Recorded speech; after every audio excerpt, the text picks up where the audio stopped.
Well, good morning there. It's a travel day. I'm leaving Palm Springs. Thank you, by the way. I got a lot of sleep when I got back from Long Beach. I got in around 6:30 and I just like crashed out. I woke up at like 8:30 or 9. I thought I could get started with the day, and then I crashed, and then I went to bed back at 10 and then slept till 1. It was very unusual for me to do something like that, but I got up and back again. So, travel day for me today. I'm heading out of here from Palm Springs, and I'm going to, sorry, I'm trying to find something that's not so glary. I'm heading toward Phoenix. I'm going east. I'm stopping at this snowbird place where there's a bunch of other Xscapers because they have someone that wants to look at my rig for solar.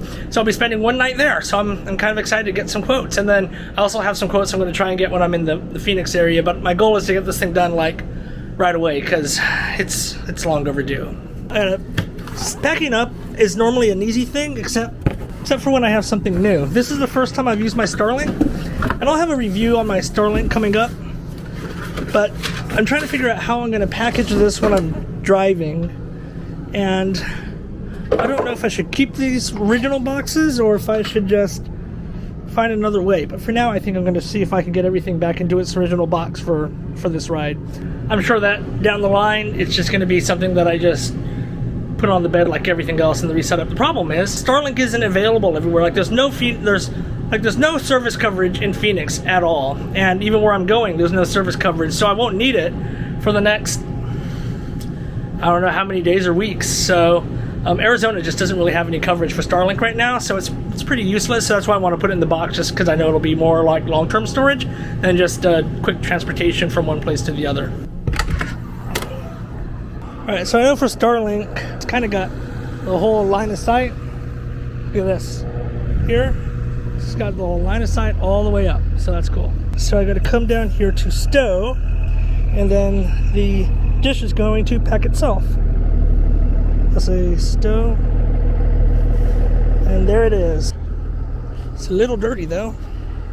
I got to come this way because this is where the cable is. Sometimes 75 feet of cable is a good thing, and sometimes not. I don't know.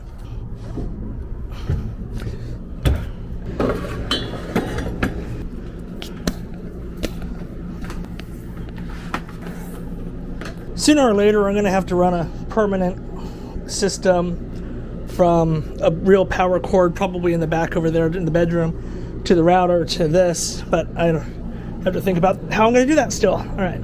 Let's get this thing cleaned off.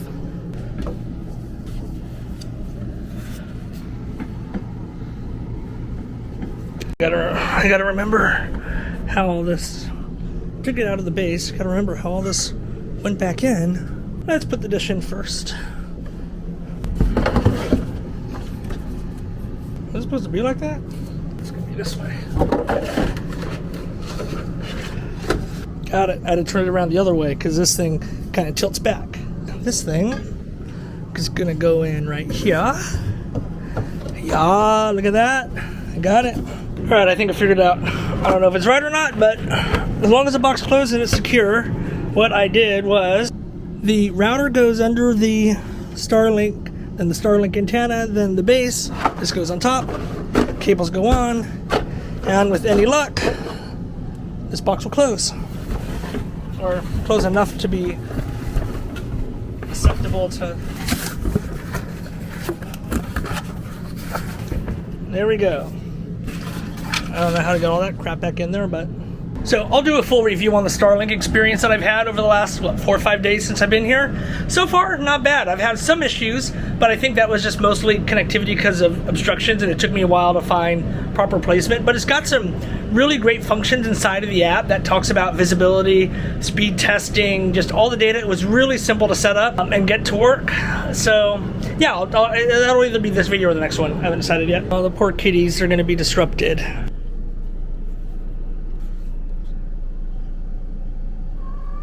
Hi, sorry guys, you're gonna have to be disrupted in a bit because I'm gonna start the engines and close the slides and get the jacks up.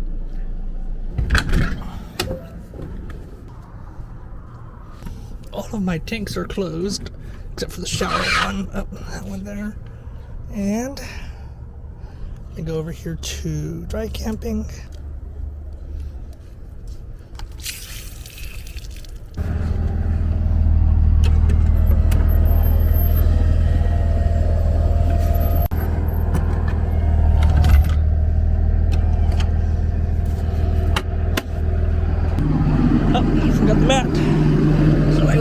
walk around. Woo!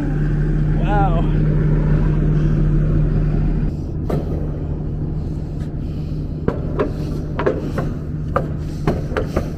You know, it's weird. They're always talking about how campgrounds are always full and it's hard to find a spot, and maybe that's true, but I was here this time last year in 2021, and every spot was full. Like, it was a battle to get to a spot, and now there's just a ton of empties around here. Everyone's out walking around, shorts and a t-shirt in February. I love it. All right. On the road, pulling out.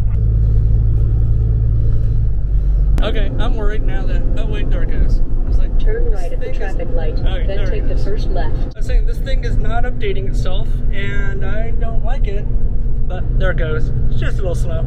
All right, Colorado River here, and the Arizona state line. Poof. And just like that, 1245 becomes 145. I don't know if you just saw the sign, but at that truck stop, regular gas was $3.59. It's like $1 cheaper than the California side, just over on the other side where I got gas when I was driving back from Long Beach the other day. And that's probably the most expensive one too, because it's at a truck stop and it's right off the freeway, and it's the last gas of Arizona. So if you're coming the other way, so it's probably even elevated pricing there, but it was already still $1 cheaper than it was just over in Blythe. So I stopped off at a rest stop here just to check on emails and texts and phone calls, and I got back, and I think, has he been there the entire time like this? I think he's been chilling the entire ride right here. All right, I just got to my spot, or checking in, and I'm 2 miles off the tent, and I was on the phone. I didn't get a chance to record the ride in, but man, it was a bumpy ride. So I just talked to the gentleman, and he said, go up here to the left, and any pull-through spot is good for one night.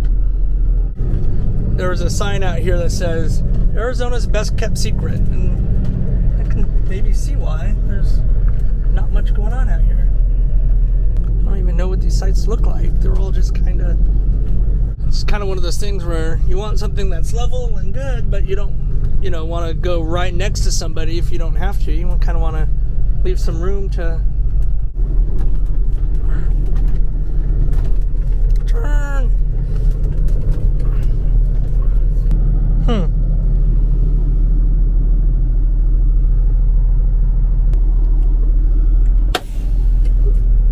Here's as good as anywhere. Okay, let's do this.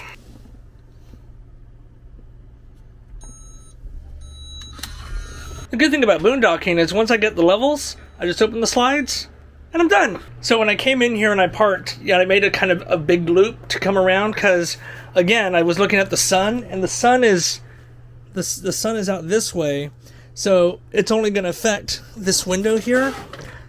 If I had turned the other way, the sun would be coming through all these windows, and it would just get much, much hotter in here. So by putting it this way and having the sun on my passenger side, keeps the area cooler, and I can keep my big windows open.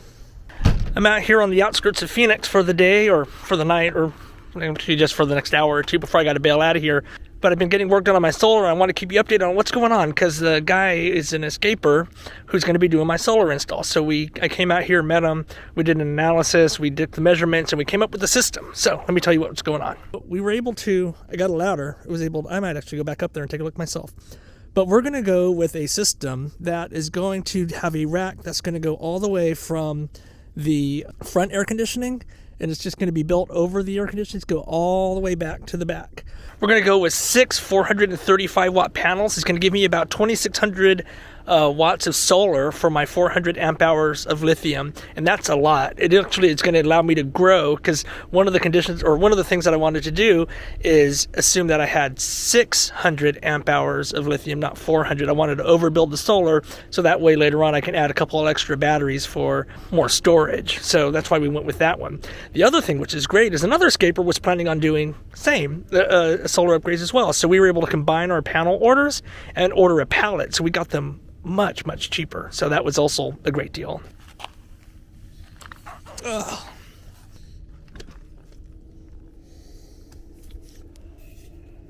These things, I've seen them before. They're very, very wobbly. Just an analysis of the roof. Looking good. Everything seems to be in order, so that's going to be the plan. When it's all said and done, the rack and the solars are going to look something like this.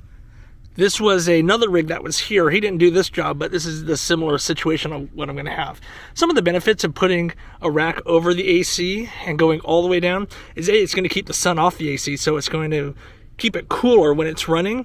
And then B, you're not going to have, if we just put it straight onto the roof instead of the rack, if we just put it on the roof, when the sun kind of goes around, it's going to cast a shade onto the solar panels. So it may not be a lot, but it's going to be enough to maybe make a difference. So that's one of the reasons that putting it just all the way over, it's going to be a little better. It's going to add about 1.5 inches of height over the existing AC units. So the rig sits at 13 feet 2 inches. That's what it was when I measured it. According to the book, it was 13.6.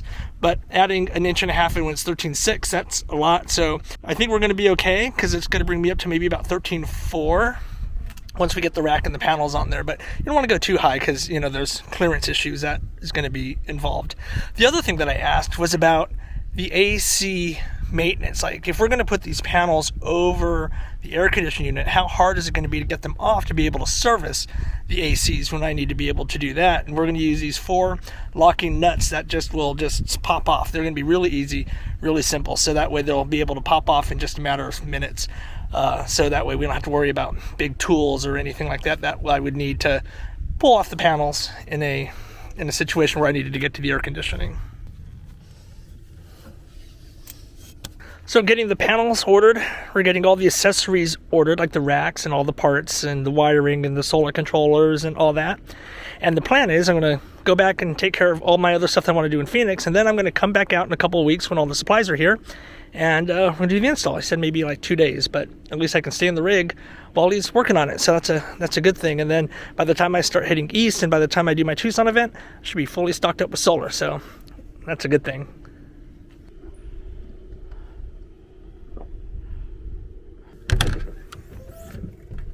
All right, so it's just a 1-day layover here, and now I'm getting ready to pack up and heading to Phoenix area. Full hookups. It's always nice. Alrighty, I'm off. I'm 2 miles from the I-10, and this road, it's all paved. It's not. Turn left on I-10 east.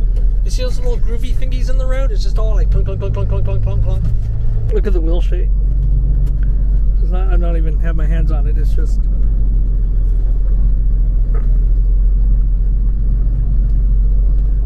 It's just shaky. Every time it hits a bump, it's just